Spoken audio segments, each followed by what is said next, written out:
Your quarterback, your guy, Matt, Jared Stidham, talks about the things that Bo Nix has to do being a rookie. Is there a video we got, Bailey? Summarize his rookie chores. Well, so he's got to carry our pads. That's a mandatory. Pretty much anything that goes wrong, I just blame him. I had a rookie haircut from Tom my rookie year. I think that's against the rules nowadays. We're not much of a snacking group, so we don't make him get snacks or anything. Sometimes I forget if I forget something in my locker, I'll make him go get it. Yeah, he's pretty much. Yeah, he's got to do certain stuff for sure. And at whatever point we decide to do his rookie dinner, I will be getting a nice bottle of wine or something that he's going to be paying for. So I'll make sure that's a really, really nice dinner, and I leave very, very happy and not hungry. So it'll be great. Is he receptive to these rookie duties? Whether or not if he is or if he isn't, he doesn't really have a choice. And sometimes he'll kind of bicker a little bit back at me, and I'm like, Bo, we have literally all done this before. So I make sure he gets his rookie duty, especially being a first-round pick. I actually make fun of him and Zach all the time because in their rookie contracts, they've made more money than I have in my entire career at this point. So I'm like, you two are not off the hook. So I let them have it for sure. Good attitude. The problem is that I don't think it's far-fetched that he is bitching about it because that's the new generation. I guarantee you he's bitching about it. There won't be a fucking hazing thing anymore. They're taking all the fun out of it. You know what? That sucks. Like, Bailey, if you have that video you made for me, you should play it right now because I'm telling you guys, just listen. This is how I feel about it. I shaved a dick in one of the players' heads. We drafted a center with the Broncos from TCU in the 7th round, and he looked like Wee Man. I have no idea how the kid got drafted, but good for him. And Lonnie Paxton and I shaved a dick in this kid's forehead for picture day. And McDaniels had a fucking, oh my God, there's a dick in this guy's forehead. Mcchesney, Paxton, what'd you do? And he's sitting there twirling his whistle and shit. And I'm sitting there like, it's just a dick, Josh. You look at one of those every time you look in the mirror. So look. They're taking the fun. They're taking all the fucking fun out of it. And the haircut we gave Tebow the next year, and we used to dye people's socks, put blue dye in their shoes. They take their shoe off, their whole foot looks like a Smurf. It's cute shit. It's not like we're not trying to fucking stick a bottle of Tabasco up your ass or nothing. I mean, what the fuck? Hey, Matt, there was one. So that's we used to tape guys. Hey, Matt, we used to tape guys to the goalpost. We used to tape. Oh yeah, that happened. Tape them to the goalpost. We used to throw egg on them. We'd throw eggs at them, tied water, up, ice, and then flour. Remember, we dumped flour on them. Oh yeah, on and the egg. their ass. Flour on the egg, and it stuck. It was hard to get off. We throw eggs at them. The only person nobody fucked with, and they knew because this guy probably literally would have killed him, was Will Shields. Will Shields knew. It was off the record. You can't fuck with him. And he was actually fucking. Yeah, I remember when my second year, we tried to haze DeBerkashaw Ferguson, and he looked at us and he was like, "Do something," and we were like, "Fuck you, Brett." Another crazy fucker. Yeah.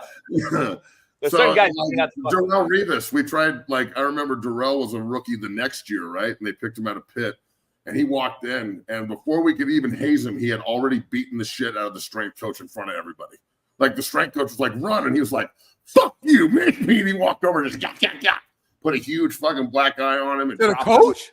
To this coach in front of everyone. And I was sitting there like, who's this kid? I like this motherfucker. And I even liked the Sal Alessi, our strength coach at that point. I loved him, but I'd never seen that before. So, I mean, Sal hazing Revis, and they were like, well, hey, make sure you get his weapons first. Hey, we should do a whole show on him, on Sal. Sal, because he's been beat up. He's been beat up, I think, 3 times by 3 different people. He got a weight thrown at him by Puff Daddy's son at UCLA. He got my buddy was on the staff there. Yeah, that's when Puff Daddy was in there in the locker room, probably looking at naked boys. And then you got So at the time, Jim Mora brought Sal from the Jets to the UCLA. Yep. And then Sal got beat up at the Jets also before that. Okay, by Revis, and then he got beat up, I think, in Miami in the Dolphins. Yeah. Because remember, Sal stuck his knee out on the sideline and tripped that dude when he was running, and then they fired him. Yep. But I love Sal. He was a great coach, and he's a friend of mine. But that did happen. I mean, what the fuck? You get your ass beat. Get your ass beat. Is what it is. Yeah, I mean, sometimes you just get rung up. Fuck, man. Fuck. Is what it is, man. But let's move on, man. Motherfucker needs to be rung up. No Diddy. No Diddy. That's true. No Diddy. Move on to the trenches real quick, man. Wisconsin offensive lineman goes viral with this video of Gold Bond. Look at this. Matt, explain to people what's going on right here. It's called friction, right? If you have never been in a position, and I am always in this position where your legs rub together, you don't know. Chafing. Okay? So, like, being a big dude, JB doesn't know. Like, when you got huge nuts and huge legs and a fucking carrying around a hammer like the majority of these fucking monsters are, you gotta make sure that you dump at least half a can of baby powder in there in certain days. Man, it's hot out there and shit. And then also, you want to make sure that you antique your quarterback. So when he goes down there, if you give him a little shake, it gets all over his hand, and then he's got to smell. I made my center wear that baby powder the fuck. Oh yeah, like I'm telling you, you want to hear the best story I've ever heard is Bobby Pesavento was our quarterback in 2001 when we won the Big 12, and Andre Gerard's our center. And Andre played forever in the NFL, and he's now coaching with Jacksonville. Great friend of mine, one of the best offensive linemen I've ever played against. It's an animal. And I remember we were like halfway through camp, and Bobby would just walk up with his fucking right hand and just stick it in people's faces. And we'd be like, "What is that?" And he'd be like, "Gray." He'd be like, "Dude, wash it off." He'd be in there with like fucking soap and a scrubber and like the fucking hardcore industrial soap, like scrubbing his hand. Fuck! Just like 30 minutes after practice every day, to the point where he would like wear double gloves and shit. And but when he's that good, you just got to go with it sometimes. Yeah, that was the worst. That Badussi smell on the center. That's why I said wear that fucking shit. And I baby powdered up, because remember, quarterbacks, when we drop all day, you drop all day crossing our legs, you get fucking. I used to get fucking rash like a bitch. It was a bitch. And you don't know, Matt, those pants, right? Those pants and everything with the thigh pad. It's the constant getting dressed, undressed, shower, this, that, the other. Like, I don't know if anybody ever like the fungal cream, right? Yeah. That you spray on your feet. Well, sometimes you got to spray that other places to eliminate other stuff. So I'm just saying, it's nasty. Sometimes it gets gross in the locker room. Football, it's nasty. Even the glove. You mentioned the glove smell after a while. Yeah. That's the one of the worst smell. You could never get. I used to like not washing my gloves so I could grab D-lines with face masks and like stick it in their face, and then they'd have to smell it. Hey, Matt, back in the day when hey Matt, when we played football, when we played real football back in the day, we had 2-a-days and 3-a-days. Before Smitty played flag, I had 2-a-days. I had 3-a-days. That was terrible. Hey, remember after like the second practice, you walk in the locker room and smell that pad hanging in the locker, that fucking pad that everybody's trying to. Then they started the whole Febreze movement. Before the Febreze movement, pads were just that whole locker room, that smell. But we loved it though. That was what we loved though, because that's what it was. It was football. We got to a point to where we got immune to the smell though. It got to a point to where I didn't even like smell it for real. It was me. I was the smell. The smell was me. We were the smell. It just became a thing. But when you first walk in the locker room, it's like, ugh. I'll tell you this: the worse your team smells, the better you are. Talk to them. Talk about it. Yes, facts. I love it. If your team smells good, you suck. If it smelled like Febreze when we walked in, we started bitching. We were like, "Man, smell this fucking Febreze out of here." I want this to smell like death. Hey, I remember Coach Liker threw the fucking Febreze can at the trainer. He was like, "Stop fucking spraying this shit in here. This ain't no fucking." It tastes bad too. Man, this gotta be one of your strongest takes. What you just said. Can you say that one more time? I want to make sure we get this cut, because this shit might go viral. If your team smells good, your team sucks. Damn. The worse you smell, the better you are. And that don't smell bad. That smells like money. Hey, you know what's funny? Most bitches I fuck with that stink. Oh, here we go. That's not what I'm talking about. That's not even close to what I'm talking about. let me correlate this. It's like Athlon Sports right here. Go ahead. It's a good take though. Most bitches that got pussy, if it smells like tuna, it's probably tuna. But they had the best pussy, no? No, the stinky vagina is not the best pussy. No. But feeling wise, it is. Feeling, I gotta throw that out. But once the mind is gone, once I smell it, the mind is gone. If I go down there and I start smelling fucking like a fish trap, I'm out. See, Matt, but thing is, Matt, JB don't go down there. JB don't go down there. JB don't eat. I'm not going down there. JB don't eat, Matt. Well, I'm just, bro, you don't like go down and smell. You don't do no, you just fucking go.